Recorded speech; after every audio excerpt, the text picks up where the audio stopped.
Bonjour, bonjour, bienvenue sur le podcast d'étoiles. Aujourd'hui, je vais vous parler de la rétrogradation de Mercure dans le signe des Poissons. Et oui, nous entrons bientôt dans cette phase de rétrogradation où nous pouvons enfin dire que nous sommes en retard à cause de Mercure rétrograde, pas du tout parce que nous sommes partis plus tard que prévu. Mais en fait, voilà. Donc, Mercure rétrograde du 26 février 2026 à 22 degrés 34 minutes au 20 mars 2026 à 8 degrés 29 minutes du signe des Poissons. Et donc, qu'est-ce que cela signifie? En fait, c'est une période où on va réaliser que comprendre ne passe plus forcément par l'analyse, mais par le ressenti. Il y a des moments où la pensée cesse de vouloir expliquer le monde et il est temps d'accepter de se laisser toucher, traverser par lui. Et ce long séjour de Mercure en Poisson, quand même, hein, il rentre dans le signe de Poisson le 6 février et il en sortira le 15 avril. Et cette phase de rétrogradation, comme je vous le disais, est du 26 février au 20 mars. Et donc, cela nous fait entrer dans une qualité de temps très particulière, parce que le mental ne fonctionne plus selon ses repères habituels dans le signe des Poissons. Il perd en netteté ce qu'il gagne en profondeur. Mercure n'est pas du tout dans son élément, dans ce signe. Il est dans ce qu'on appelle en chute, dans le signe des Poissons, en opposition au signe de la Vierge, où il se trouve parfaitement à l'aise, il y trouve sa plus grande précision. Et donc là où Mercure va aimer classer, analyser, organiser, les Poissons, eux, vont aimer relier, diluer, s'imprégner. Vous voyez, là où la Vierge va distinguer les choses, les Poissons vont unifier. Donc ce décalage peut donner le sentiment d'un flou, d'une moindre efficacité intellectuelle.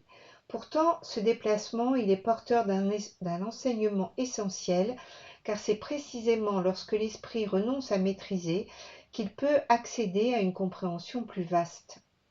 Et cette fragilité apparente de Mercure en Poisson, c'est vraiment une invitation à changer de registre. Parce que Mercure en Poisson fonctionne pas du tout selon les critères habituels de la clarté mentale, hein. Il recherche ni la précision méthodique, ni la logique implacable qui caractérise, comme vous le savez sans doute, le signe de la Vierge. Il se déplace autrement. Il capte les correspondances invisibles, il capte les atmosphères, les résonances subtiles, ce qui relie les êtres, les événements entre eux, vous voyez. Il cherche le sens caché, l'onde invisible, le fil subtil entre les choses. Et donc il devient plus difficile de trouver les mots justes. La formulation devient beaucoup moins immédiate, les mots semblent parfois se dérober, les détails commencent à s'estomper, la notion du temps se dilate ou se brouille, les malentendus se multiplient, les retards peuvent s'accumuler, les oublis, les annulations deviennent plus fréquents. Donc en fait, le mental linéaire, celui qui classe, qui découpe, qui maîtrise, il perd en efficacité. Mais une autre forme d'intelligence s'éveille, une intelligence plus intuitive, plus symbolique, sensorielle, qui commence à prendre le relais. Et donc cette période nous invite à desserrer l'emprise mentale, à relâcher la tension nerveuse et à accepter un rythme plus fluide, plus lent peut-être.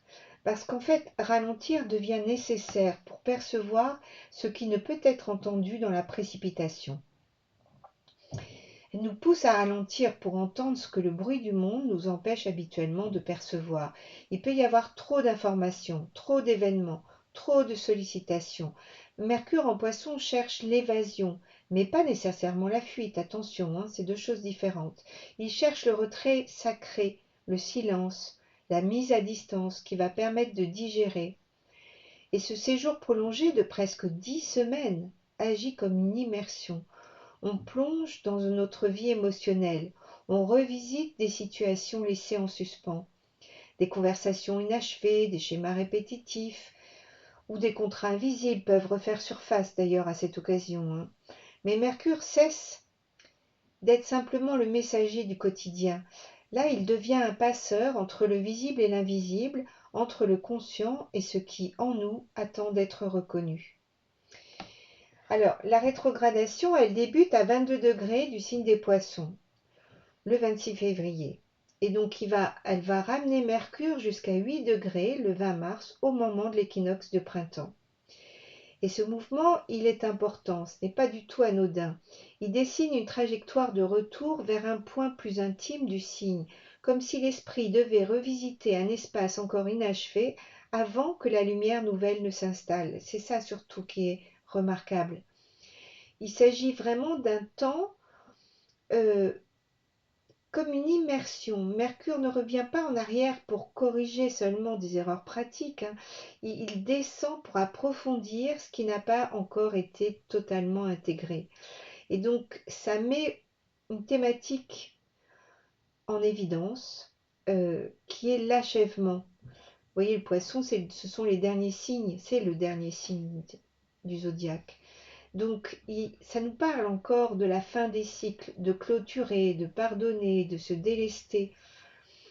Donc là, il ne s'agit pas seulement de résoudre un problème concret, mais d'intégrer une leçon spirituelle. Souvent, comme Mercure rétrograde, il s'agit de revoir les choses, de mieux les comprendre, de voir les choses autrement. Et dans le signe des poissons, c'est véritablement cette leçon spirituelle que je perçois. Mercure en poisson, il touche aux dimensions karmiques, aux mémoires anciennes, aux émotions qui se sont cristallisées. C'est un moment qui favorise l'écriture introspective, la méditation évidemment, les retraites silencieuses de préférence, les pratiques corporelles de préférence évidemment, celles qui sont comme le qigong, le tai chi, ce genre de choses. Il peut y avoir les expressions artistiques à partir du moment où elles sont reliées à beaucoup d'inspiration. En fait, c'est tout ce qui permet à la parole intérieure de se déposer plutôt que de se disperser. Et là, vraiment, le silence est un allié. En fait, les recherches contemporaines confirment d'ailleurs que quelques heures de silence soutiennent la régénération neuronale, réduisent le taux de cortisol et améliorent la stabilité émotionnelle. Ce que le symbolisme astrologique indique depuis longtemps, finalement, trouve aujourd'hui un écho scientifique. Le mental a besoin de pause pour se réorganiser. Mercure en poisson nous invite à vivre cette expérience concrètement, diminuer le bruit extérieur pour entendre ce qui, en nous, cherche à se clarifier, ralentir le flux des informations pour permettre à l'intuition d'émerger, moins de stimulation, davantage de présence. Et puis, il y a un point clé quand même dans cette rétrogradation qui se situe entre 8 et 9 degrés du signe des poissons. C'est le moment où Mercure est en conjonction au nœud nord. Alors, une première fois le 12 février, puis de nouveau du 17 au 23 mars, au moment où il va redevenir direct, il va être ce qu'on appelle stationnaire. Et donc, ce degré, il mérite vraiment d'être observé dans votre thème. Quel secteur de vie correspond à 8 degrés, 9 degrés du signe des poissons? J'ai fait une vidéo qui vous permet d'aller voir exactement dans quelle maison ce degré se situe. Et ça va vous permettre, ça va vous donner des éclaircissements. Et de voir aussi s'il y a des planètes qui sont impliquées, parce que bien sûr c'est important. Là, il y a un véritable message d'orientation. Le nœud nord en poisson, il nous parle de confiance intuitive, d'abandon des rigidités de la Vierge, d'ouverture aux dons subtils, à la guidance intérieure, à la dimension spirituelle de notre existence. Et donc, voilà, autour du 12 février, un événement, une prise de conscience ou une pensée marquante peut amorcer le processus. En mars, la compréhension s'approfondit, quelque chose que vous n'aviez pas pleinement saisi devient clair, non pas mentalement, mais intérieurement. Mercure attire l'attention sur ce point précis pour réorienter le chemin. Et puis, on a aussi quelque chose d'intéressant, on va dire, c'est un autre axe majeur, c'est Jupiter en Cancer qui va former un trigone, c'est-à-dire un aspect positif, on va dire ça comme ça. Il va en former 3 successifs avec Mercure plutôt. Donc entre Mercure et Jupiter, il va y avoir 3 trigones à 15 degrés du signe des Poissons. Donc ce sera le 16 février, Mercure est direct et Jupiter rétrograde. Alors ce ne sera pas C puisque je fais cette vidéo le 23 février, donc c'est passé. Le 9 mars, où les deux Jupiter et Mercure seront rétrogrades, et le 3 avril, où les deux seront directs. Donc ces trigones d'eau ouvrent un espace émotionnel immense et j'y vois une forme de bienveillance. Jupiter en Cancer, il revisite les mémoires familiales, les racines, la lignée maternelle, les attachements anciens. Il interroge la vérité émotionnelle. Qu'est-ce que je ressens encore? Est-ce que ça correspond à ma réalité actuelle? Mercure, en dialogue avec Jupiter, permet une mise en mots de ce que nous ressentons, de nos cœurs. C'est une compréhension peut-être plus large des blessures anciennes. Ça nous promet, en tout cas, la porte est ouverte pour un apaisement. Il peut y avoir davantage de compassion envers soi, surtout envers soi d'ailleurs, et envers les autres aussi bien sûr. Un sentiment d'avoir tourné une page, une perception nouvelle de ce qui nourrit réellement l'âme. Et ce trigone, il agit comme une purification émotionnelle. Il favorise le pardon, la douceur et la réconciliation intérieure. Et c'est intéressant de noter que cet aspect, cette configuration ne comporte pas d'aspect tendu majeur aux planètes extérieures en dehors de ça. Hein, vous voyez, l'énergie est donc très fluide et elle demande moins d'efforts et plus d'accueil. Il s'agit vraiment d'être dans l'accueil, dans l'ouverture, d'ouvrir sa main, de s'ouvrir au monde. Et puis, une autre facette de Mercure en Poisson, c'est que cela amplifie la dimension onirique. Donc les rêves peuvent devenir beaucoup plus intenses, plus symboliques. Il ne s'agit pas toujours de les analyser, mais de ressentir l'émotion dominante.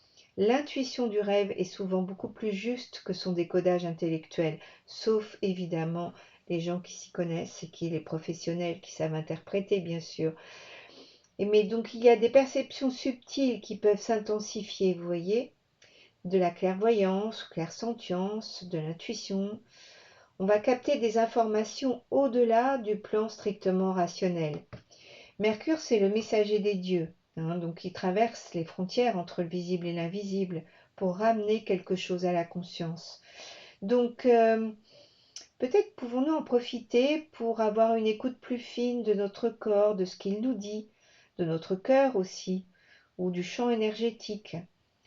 Et donc, et d'avancer plus par résonance que par contrôle. En tout cas, c'est une période où ce sera plus facile. Le contrôle intellectuel risque d'avoir quelques dérapages, on va dire ça comme ça. Alors, et puis aussi, bien sûr, le signe des poissons, c'est la compassion. Donc, l'énergie des poissons est vraiment propice au rituel de libération. Hein, vous pouvez, vous savez, toutes ces méthodes qui fonctionnent très bien, comme écrire une lettre qu'on ne poste pas, mais qu'on va brûler ou qu'on va jeter dans de l'eau pour que le message soit transmis dans le monde invisible. On peut aussi pratiquer des rituels symboliques de clôture. Je vous invite évidemment à écrire vos rêves, hein, comme je le disais tout à l'heure. Et puis vous avez des pratiques hein, comme la prière hawaïenne, Ho'oponopono, qui marche très bien. Je suis désolée, pardonne-moi, merci, je t'aime. Enfin bon, vous avez sur Internet, vous trouverez tout ça. Parce que c'est vrai que répéter avec sincérité, ça agit comme un véritable réalignement énergétique. Ça permet de dissoudre des tensions accumulées et de restaurer une harmonie intérieure. Et vous savez, dans le Kriya Yoga et d'autres pratiques du yoga aussi, hein, la pratique du mantra agit directement sur Mercure. La répétition d'un son sacré, comme le mantra, je pense à la Gayatri Mantra, qui restructure le champ mental. Le son remplace le flot dispersé des pensées et crée une cohérence vibratoire. Mercure en Poisson est particulièrement sensible à cette dimension sonore et vibratoire. Vous savez, hein, dans le bouddhisme et dans d'autres pratiques aussi, la méditation, elle propose d'observer les pensées comme des phénomènes transitoires. On ne s'identifie plus au contenu du mental, on le regarde apparaître, se transformer, disparaître. C'est très bien décrit dans les Yoga Sutras de Patanjali. Enfin, cette posture, elle correspond parfaitement à la rétrogradation. Revoir, observer, laisser passer. Et en fait, toutes ces pratiques ont un point commun. Elles transforment la parole intérieure. Mercure en Poisson nous invite à examiner la qualité de notre dialogue interne. Quels mots utilisons-nous envers nous-mêmes? Quels récits continuons-nous d'alimenter? Quels jugements répétons-nous sans même nous en rendre compte? Et donc, c'est une période qui est très propice à, j'ai envie de dire, comme un jeûne verbal, vous voyez? Symbolique en fait. c'est-à-dire réduire les paroles inutiles, ralentir les échanges, éviter les réactions immédiates, cultiver des temps de silence. Et le silence, véritablement, c'est pas une absence de communication, c'est une réorganisation de la communication. Et donc, à l'approche de l'équinoxe, ça devient essentiel d'alléger ce qui encombre le mental. Vous savez bien, hein, aucune nouvelle orientation, aucune nouvelle chose ne peut s'installer si tout est déjà très occupé, si notre ancien discours tourne encore en boucle. Donc, Mercure en Poisson nous rappelle qu'on ne peut pas avancer vers l'équinoxe et le renouveau de la lumière, sans alléger le passé. Alors voilà, en conclusion, je dirais que Mercure va donc, comme je le disais, terminer cette rétrogradation en conjonction avec le nœud nord. Il nous offre une dernière intégration avant d'initier ce nouveau cycle avec l'équinoxe. Au moment où la lumière reprend le dessus, quelque chose est amené à être entendu, compris autrement, intégré en profondeur. Et vraiment, rappelons-nous que cette rétrogradation n'a pas pour vocation de désorganiser nos vies, même si par moments on pourra en avoir l'impression, mais elle est là pour nous désencombrer intérieurement. Elle agit comme un ralentissement nécessaire du mental, une suspension qui nous oblige à quitter le pilotage automatique. Et cela met en lumière la manière dont nous pensons, interprétons, racontons notre histoire. Et donc, voilà, ça va nous permettre d'avoir un discours intérieur différent. Et allez voir ce qui se passe, donc comme je vous le disais, vers 8 ou 9 degrés du signe des poissons, de voir un peu qu'est-ce qui se passe dans vos thèmes, qu'est-ce que ça peut réveiller comme mémoire, comme émotion, ou comme une intuition persistante que vous n'écoutez pas peut-être, ou qu'il faut écouter d'une autre façon. En fait, c'est un point qui est un peu comme une balise intérieure, vraiment oui, allez le voir, allez l'écouter. Et sachez que il ne s'agit pas de convaincre, il s'agit de s'ouvrir, il s'agit d'être disponible à ce qui se passe, à ce qui est à l'œuvre, à notre sensibilité, à notre réceptivité. C'est un espace d'écoute. Vous voyez, notre esprit, c'est pas seulement du mental, une intelligence, une rapidité d'analyse, c'est aussi la capacité d'écouter. Et quand Mercure redeviendra pleinement direct, quelque chose sera plus clair. Non pas forcément parce qu'on aura trouvé des réponses, mais parce qu'on aura appris à mieux formuler les bonnes questions. C'est comme En fait, le cadeau qui nous est fait, c'est que le renouveau printanier ne s'appuiera pas sur une agitation mentale, mais sur une compréhension intériorisée. Et donc, voilà, on vient nous rappeler qu'il est parfois nécessaire de s'arrêter pour intégrer, d'écouter avant de parler, de ressentir aussi avant de décider. C'est ça le véritable enseignement de ce Mercure en Poisson, hein. Nous rendre plus attentifs à la qualité de notre présence intérieure pour que nos choix s'enracinent dans une vérité plus ajustée. Et, euh, et donc là, à partir de là, quand Mercure passera en marche directe, je ne pense pas que la vie extérieure change, mais ce qui change, c'est vraiment notre manière de la comprendre. Et c'est à partir de cette compréhension que le prochain mouvement pourra s'inscrire avec plus de justesse dans nos vies.